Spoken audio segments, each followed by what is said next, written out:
Have you ever lost something? We all have. We've all lost something, and it's always at the worst time when we need it. Like, you can't find your keys when you're late for work, or you can't find your cell phone and you get so frustrated, only to find it in your back pocket. We've all been there. We've all done it. I want to talk about losing something, or maybe avoiding losing something. Stay tuned in this episode. We're going to talk about something important.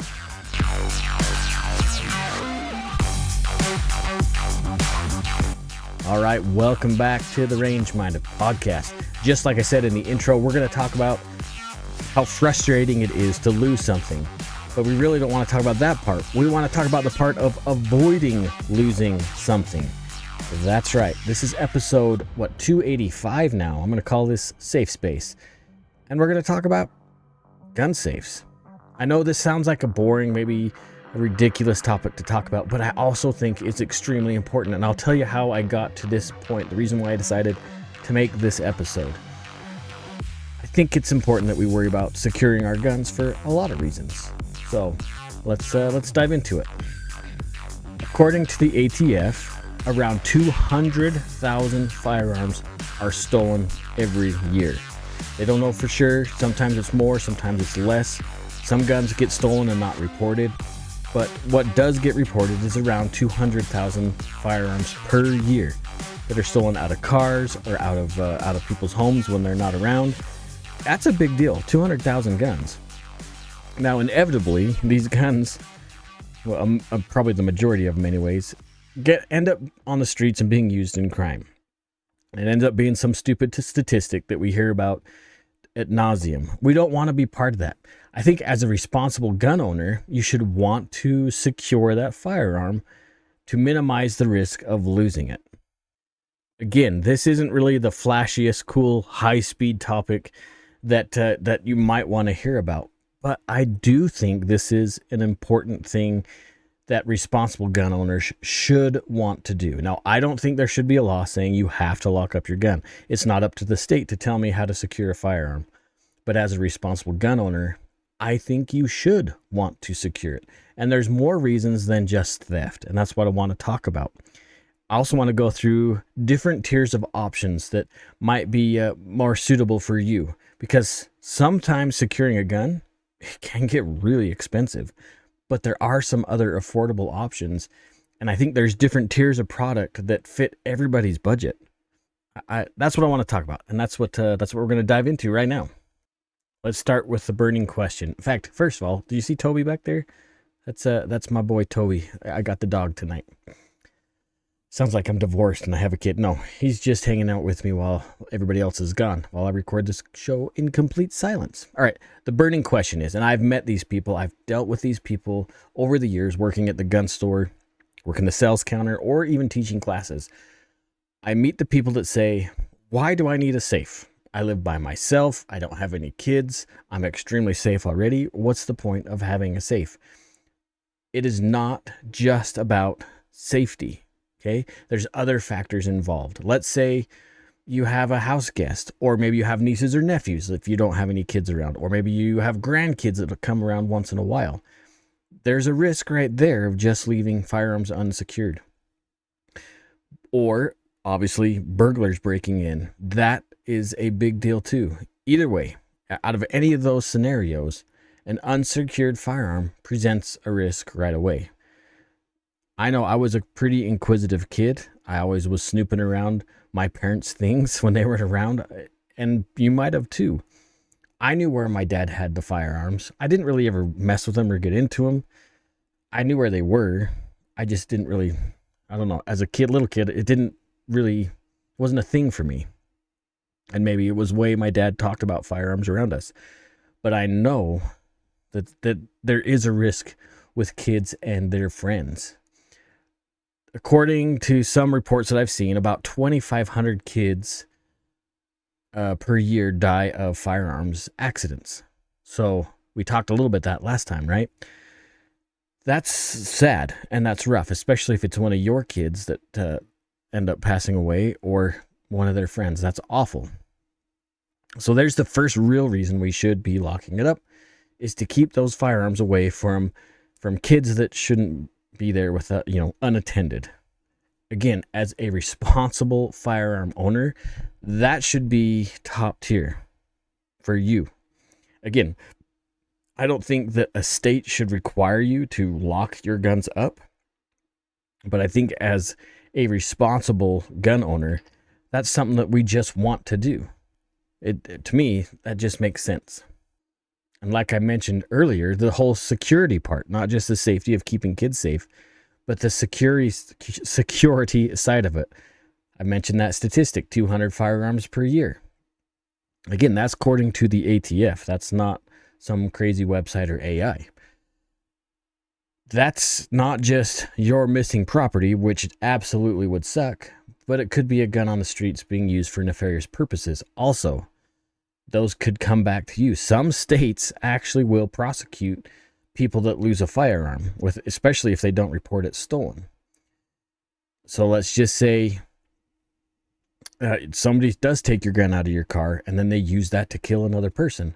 If that gets traced back to you, you're going to be held responsible for that in some states, not every state. That would suck too. That's not a good deal.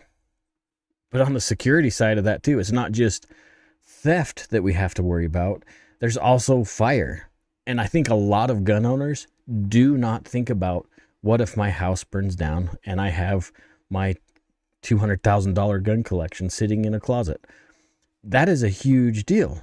That's a big investment to lose, not just from theft like we talked about, but the idea of losing a firearm or many firearms in a fire has happened. I worked restoration for a few years. I went on a fire job where somebody's gun safe was completely flooded by the fire department by the time they got there. They didn't lose the firearms in the fire, but with all the water that was being used, that's where the damage happened to the guns. It happens.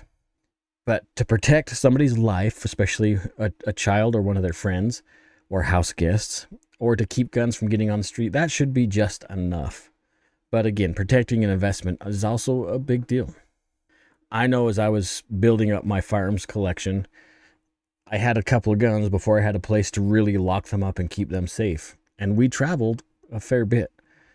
And it was a peace of mind. Once I got something I could actually lock these guns up and keep people from getting a hold of them, it was definitely a peace of mind for me, knowing that, well, if they break in the house, they're going to have a harder time getting these things out of these safes. Just that alone is nice to have, knowing that, hey, while I'm away, stuff's secure. Let's jump into some of the different options that are out there at every price level. The first one we're going to talk about is the simple cable lock or trigger guard lock. Normally when you buy a brand new handgun, they come with some sort of a locking mechanism. Usually, especially with handguns, it's some kind of a cable locking system. I know some of the rifles I've bought in the past, they come with a trigger guard lock that you can secure the mechanism, the trigger mechanism, from anyone using it. And it's just usually those little round keys that you put in there and turn, obviously. Now, this is the cheapest option to secure your gun. Now, these aren't going to keep it from theft or fire or that kind of thing. Or a thief can simply just get some a cutting wheel or bolt cutters and cut these things off. But they're cheap. They're really inexpensive. We're talking maybe as expensive as $30 down to $0.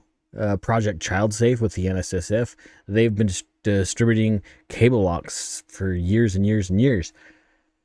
They're around. They're available. Again, this is the least secure option. If you have kids, I would still say don't do this. To me, they're just frustrating.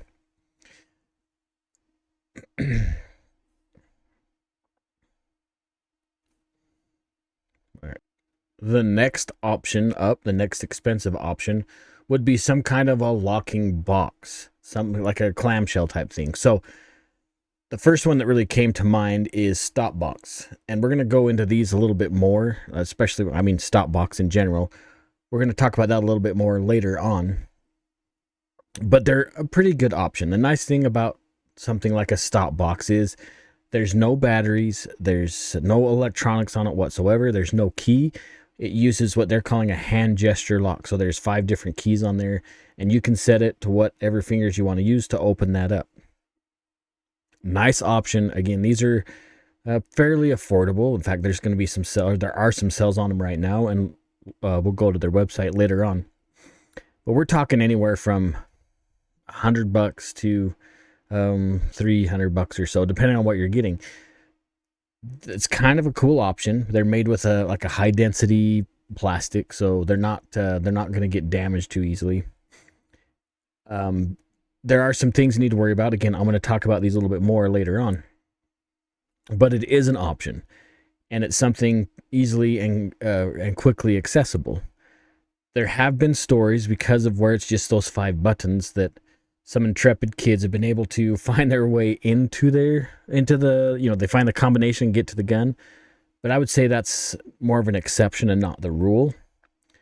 But it is something to consider. Now, can a thief just use some kind of a bar or cut into it? Yeah, absolutely. That's why it's just the next tier up from a cable lock, because it's still something that's accessible if somebody really, really wanted to get into it.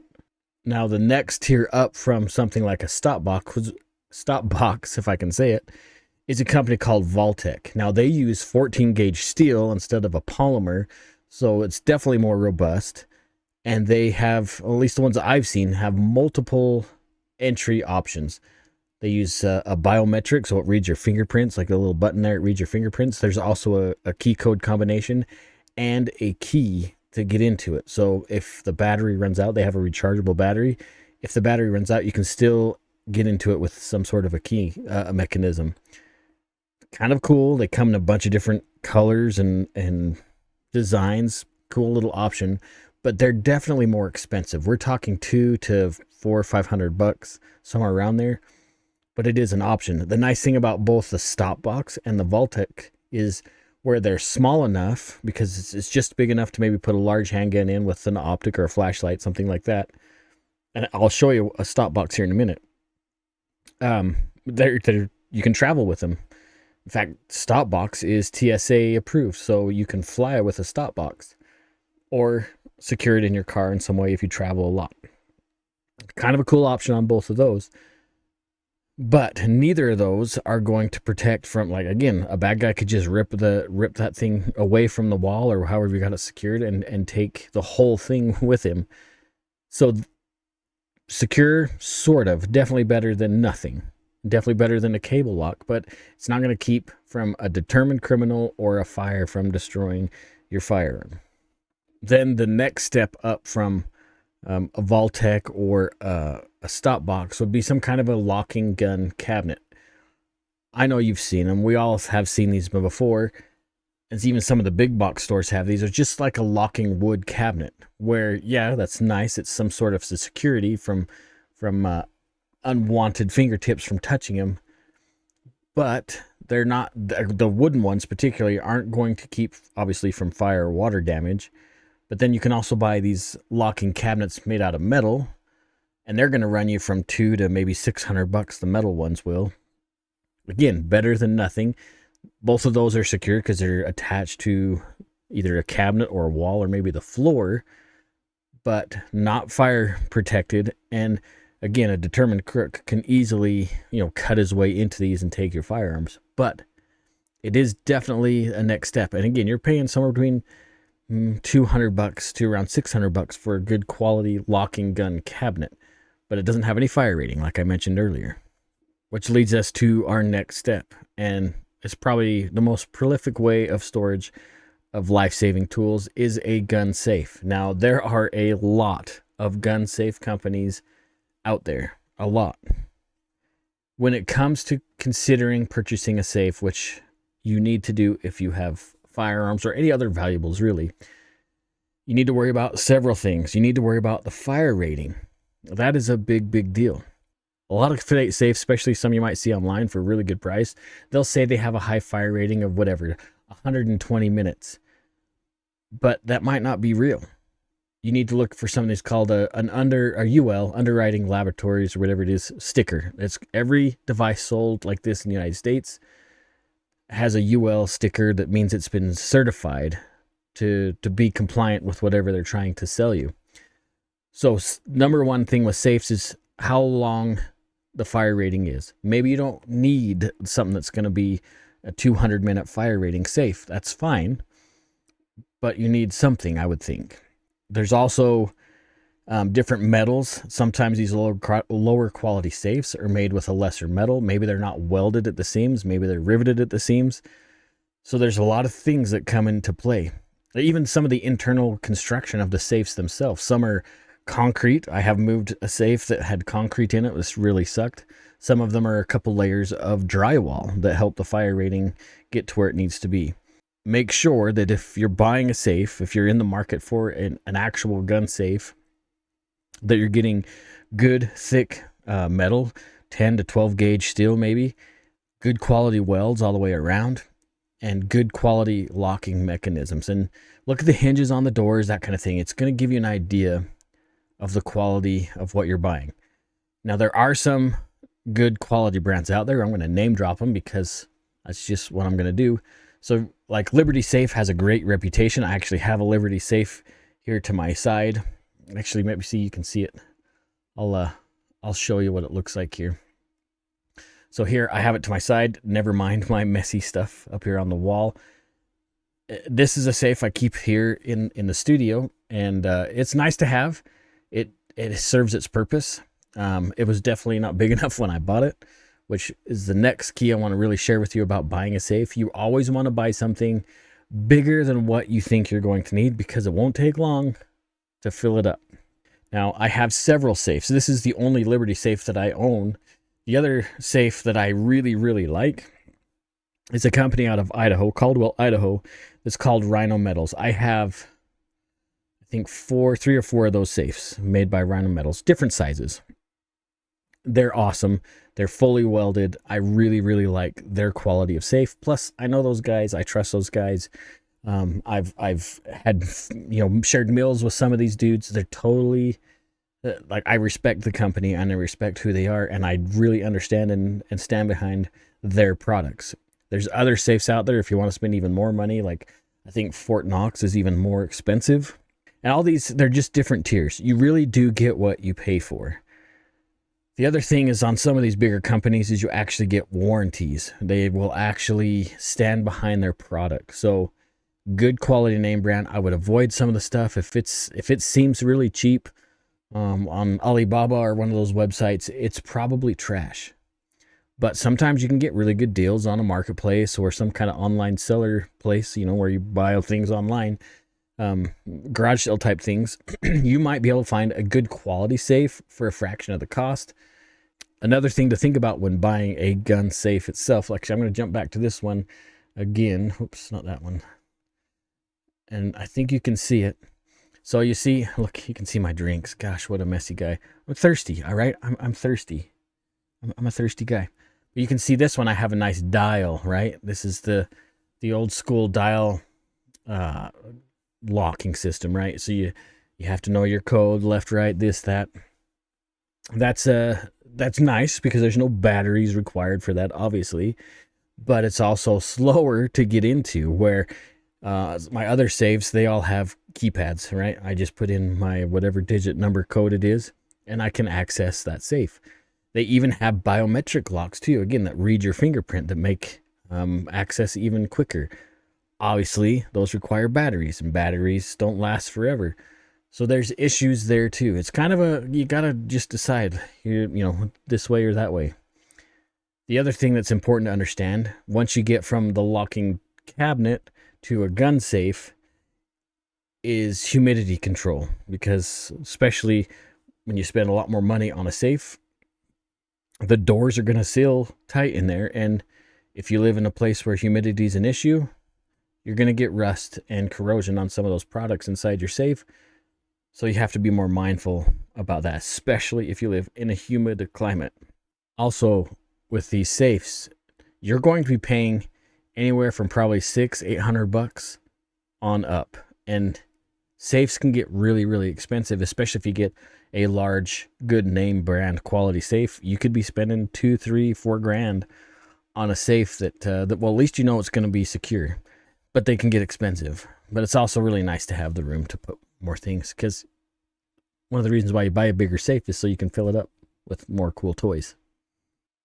There's also other companies out there. Maybe you don't want to spend a ton of money on a Liberty or a Vault or a Fort Knox or even a Rhino Metals. Maybe you don't want to spend that kind of money. There's also companies out there that sell modular safes. They're kind of like a flat pack safe that you buy and put together and assemble yourself, which is kind of nice. If you move around a lot, it might be nice to have something that you can take down and make it a smaller, easier move, and then reassemble at a different location. Those are made by a company called Snap Safe. I'm going to put these up online so you can see, or on the video so you can see what I'm talking about.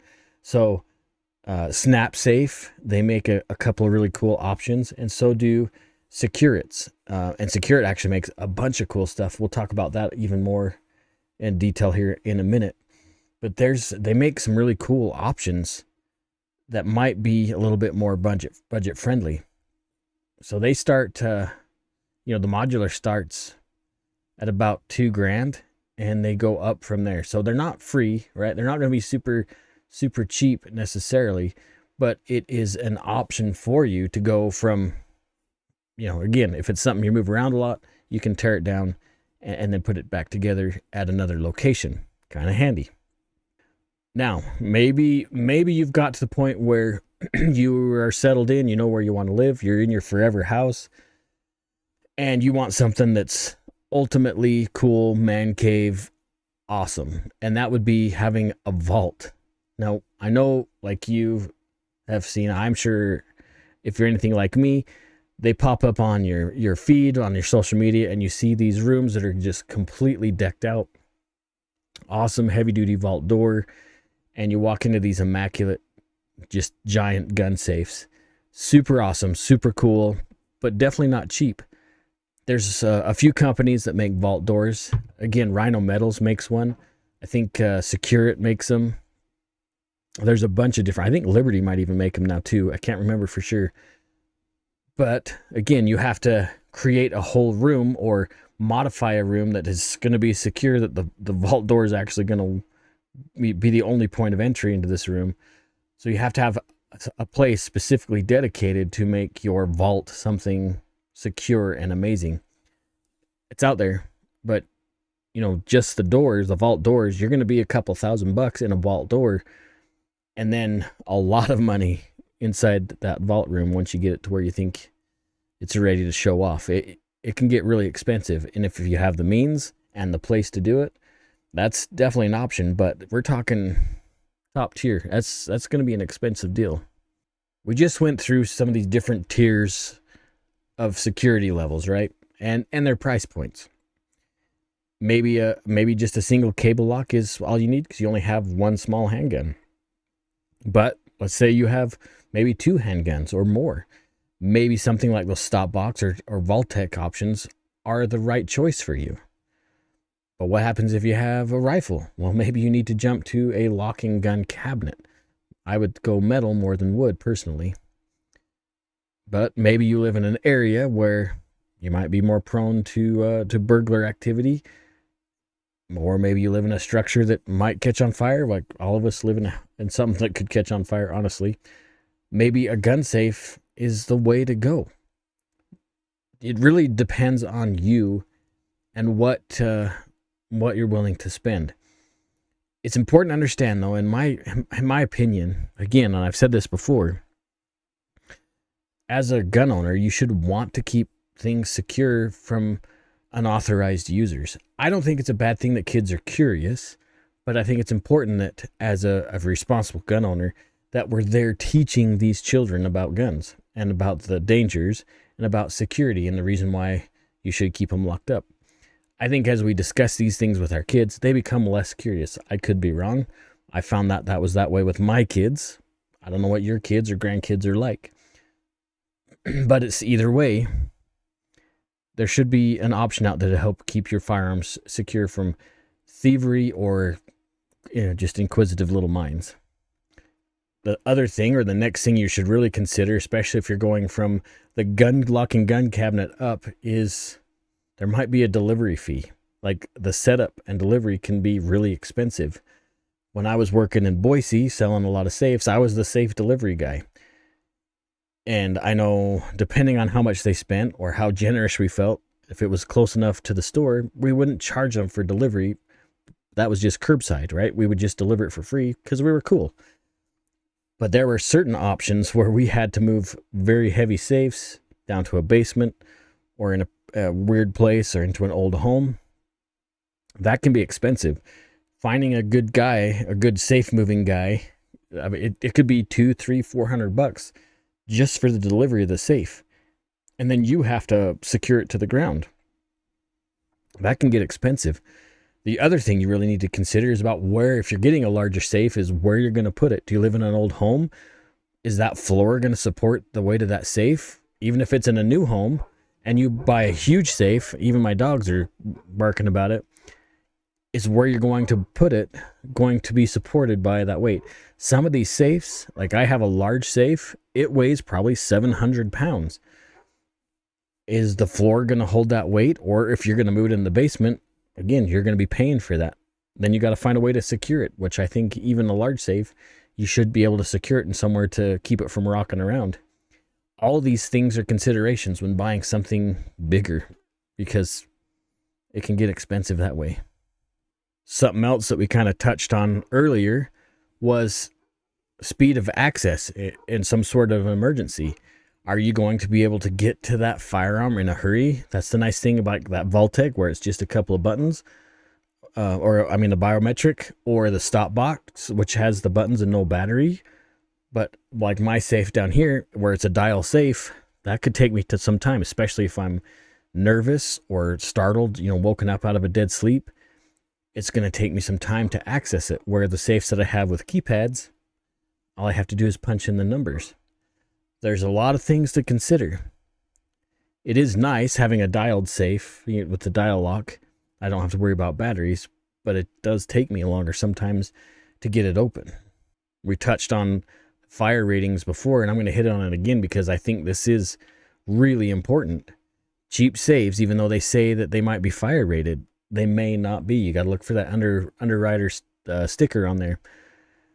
But a better fire rating safe is going to be more expensive because of the materials they use. Not only are the walls usually some kind of fire resistant, they're not fireproof, but fire resistant. There's also going to be this tape that they put around the door that expands at a certain temperature to help seal that safe off. I have heard of stories of safes and fires where the firemen, put out the safe, and luckily that heat strip expanded enough to completely seal off that safe, and there was no damage to the firearms inside. That may not happen every time, but I have heard of that happening. That comes with a good quality safe. You're not going to get that with a locking cabinet just by the nature of, spending a couple $100. You're not going to get that quality. So you really need to consider that when you're looking at a safe. So I mentioned earlier, we're going to talk a little bit more about the StopBox. And the reason that I made this episode, the reason why I was really thought about maybe this was a good topic, was I kind of fell prey to an advertising campaign. In fact, I'm going to show that to you right now because it's a good deal, honestly. So I was perusing down on my socials and this came up. Enhance. Right? So this is StopBox's bundle and save thing.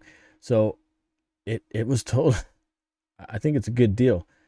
So you buy two for the price of one. Here it is right there. So $338 value for only $199. And I did it. So yeah, they sent me the cable and they sent me a universal mag carrier and two StopBox, the large and the small. So I thought that was a good deal. That's why I decided to jump on it, because I thought it was a good deal. So here they are. I'm actually going to do some videos on these a little bit more, dive in.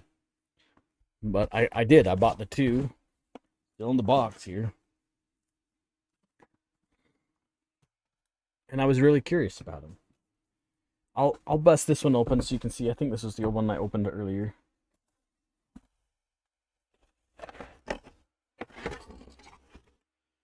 And here's where you can see, it's just a series of simple buttons. And then it's got these little pads on the back to keep it from sliding around. But man, I gotta remember what button this is to open. Uh-oh.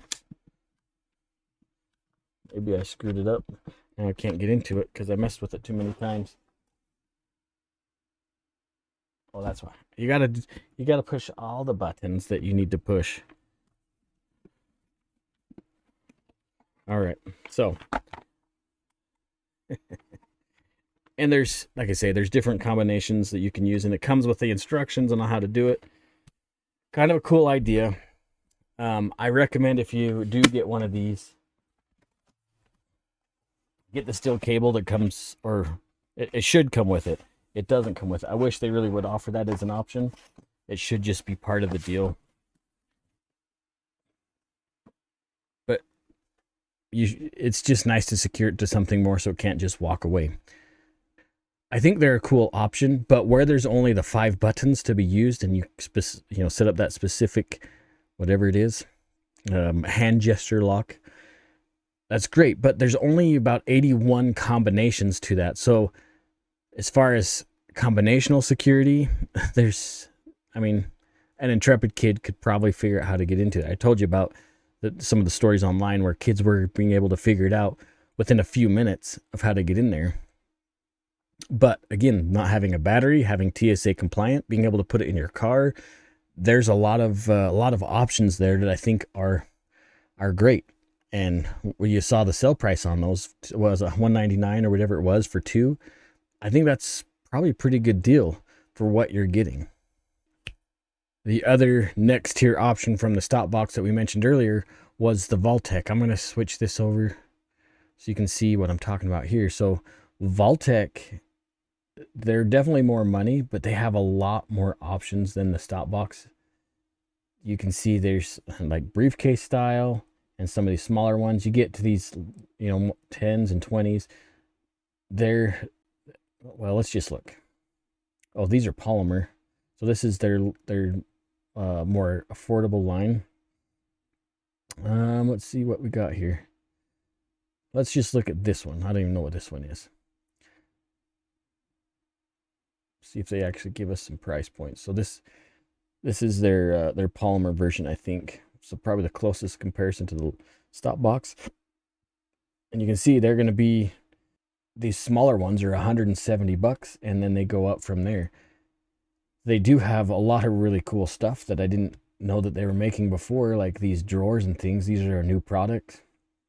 I don't know anything about them because I just saw these today. Pretty cool deal. You can peruse on their website and see what is right for you, but there are a lot of different options out there that I think it's kind of neat. The other nice thing that we mentioned earlier about the Vaultecs compared to the StopBox is the biometric lock system. So it holds several fingerprints. So you can use either hand or your spouse's hand's fingerprints. They store, I don't know how many, I don't remember if it's 20 or 25 or 30 fingerprints. So there's tons of ways to get in there as far as the biometric side, or they have the push buttons. You can set a specific code or the key. So there's, like I said, it's nice because there's quicker, not quicker, but there's several options of getting inside that safe.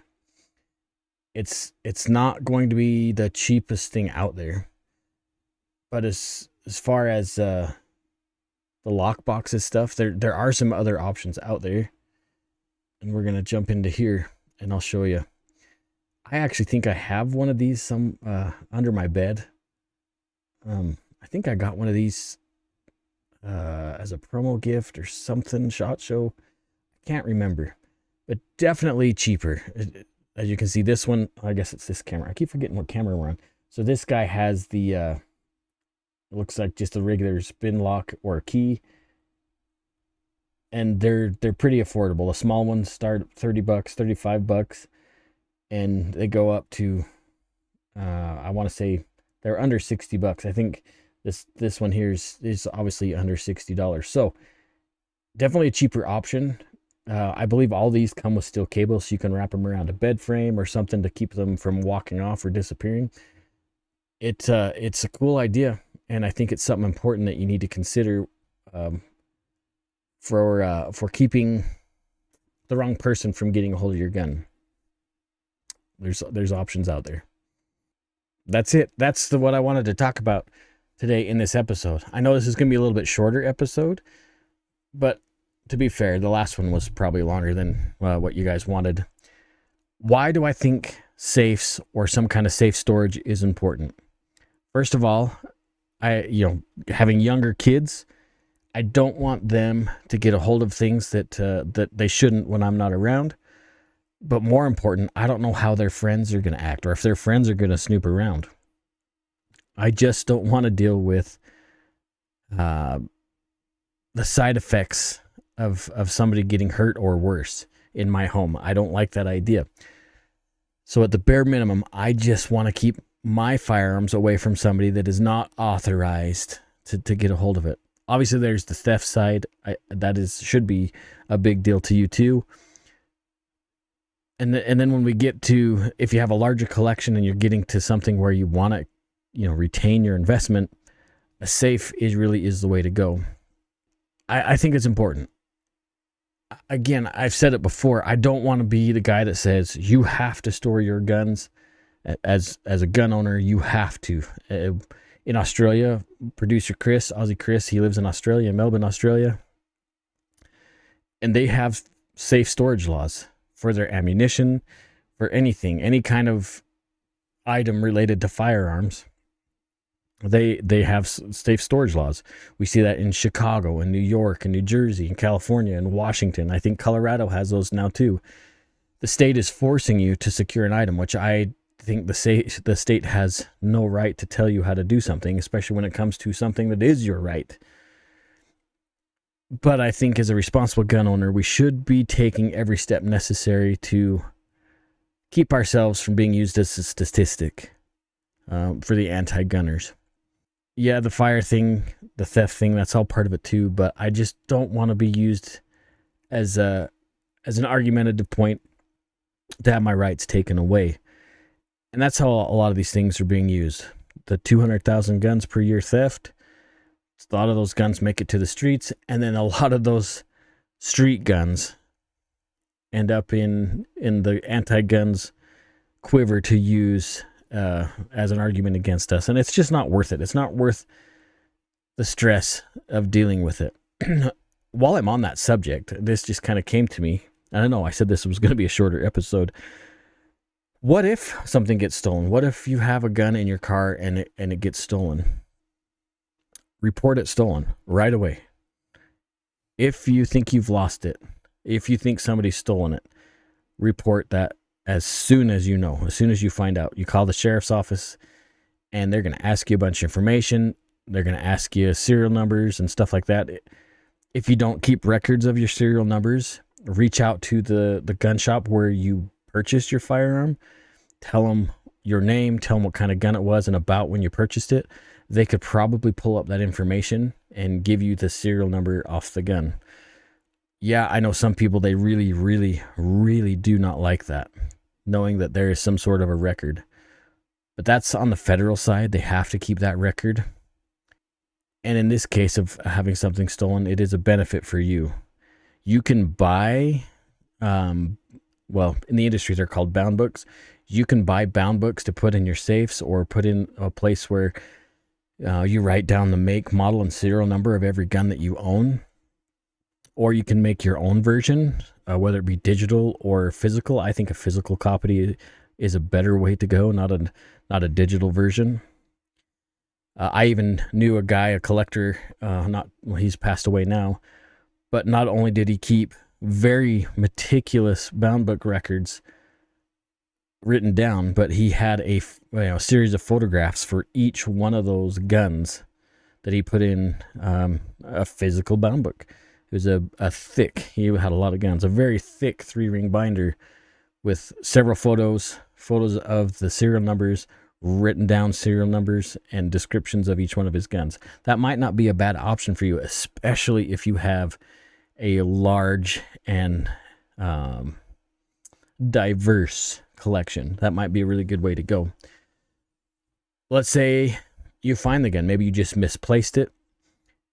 You thought you took it, but you didn't. It's still in your safe, and you've already reported it stolen.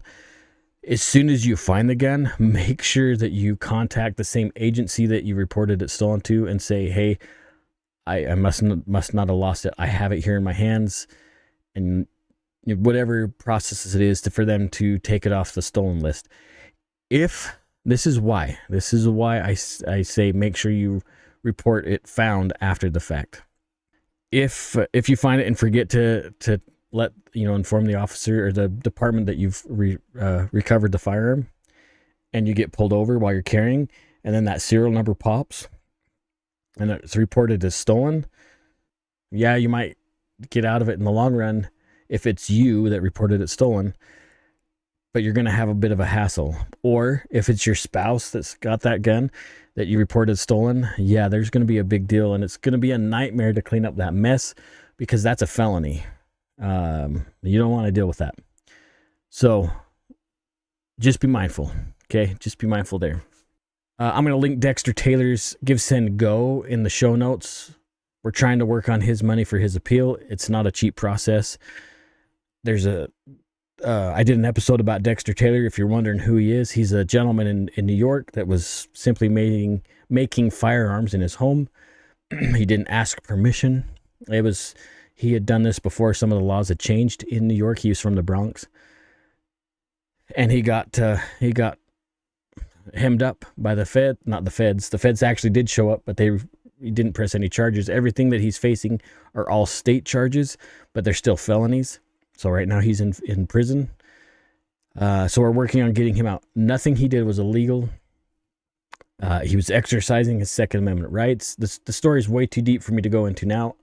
I'm trying to get him back on the show so he can share his story with you.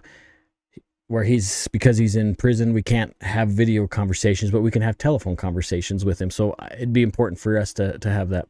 Anyway, I'm going to link his Give, Send, Go. If you can help pitch in for his the money that he needs to work on his appeals, that would be fantastic. He's a very good man. He's a good friend of mine, and he needs to be home with his family. All right, for realsies, that's it. I'm done. That's the end of this episode. I appreciate you guys so much for hanging out and listening about storing your firearms safely. If you like this show, if you like what I have to share, please like, comment, share, maybe hit the notification bell. If you're watching on YouTube or Rumble, I'd be super appreciative. I have a goal of hitting 1,000 subs by the end of this year. I still got a ways to go, but I would really appreciate it if you just give me a like or follow or share any of those things. That'd be fantastic. It doesn't cost you anything. It doesn't. I'm too small. I don't earn any money off it, but it just helps me, helps my voice get out there more, and we can do this together. The Second Amendment is important. It is something that's granted not by the government, but by the divine providence, the maker, whatever you want to say. It's something that needs to carry on for future generations. I think it's highly important that we keep our rights intact. Remember that it's not just a slogan that I say every week, every time I make a video. You need to take somebody shooting. We need to bring more people into the family of firearms ownership. We need to be responsible, teaching them the responsible side of gun ownership, not just the garbage that they see on the news, the negative stuff. Also, it's not just a slogan that I say every time at the end of my videos. It's something that I really believe and I am passionate about. We need to take people shooting. We need to bring more people into the fold and increase the family, right? We need to make the 2A family bigger. It's important that people see the responsible and safe use of firearms to help prolong and give this gift of freedom to the next generation. And some of that freedom is definitely exercising our Second Amendment rights. Also, I appreciate you guys. I love you guys. That's it. I don't know, also sounded weird, but that's it. Love you guys. Stay safe and always stay range-minded. See you guys later.